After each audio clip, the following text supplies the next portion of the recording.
আচ্ছা, প্রসেনজিতের একটা মুভি আছে, সেখানে নামটা আমার মনে আসছে না মুভিটা, কিন্তু সেখানে একটা গান আছে খুব পপুলার, মাছের কাঁটা জোয়ার ভাঁটা, কাঁটা অনেক রকম।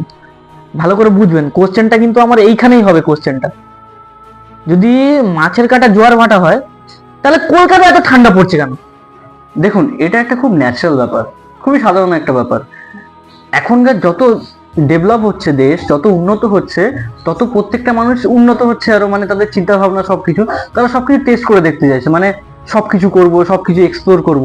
এবার ঘটনার কি হচ্ছে, আগে আপনি দেখতে পেতেন কোনোদিন যে একজন বমি করে, হঠাৎ করে ধরুন বমি করে দিল রাস্তার মধ্যে, সেটা কেউ টাচ করতো না। কিন্তু এখন যত মানুষ উন্নত হচ্ছে, যত সবকিছু টেস্ট করে দেখতে চাইছে, তত একজন ধরুন বমি করে দিয়ে এখানে চলে গেল, আরেকজন কিন্তু 5 মিনিটের মধ্যে এসে খেয়ে নিচ্ছে। তো বমি কি করে আপনি নিজেও জানেন।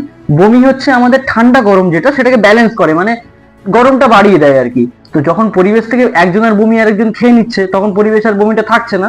তো যখন সেই বমিটা থাকছে না, তখন এমনি ঠান্ডা বেড়ে যাচ্ছে। এই কারণেই এত ঠান্ডা বাড়ছে এবছর। এবছর লোকজন বমি বেশি খাচ্ছে।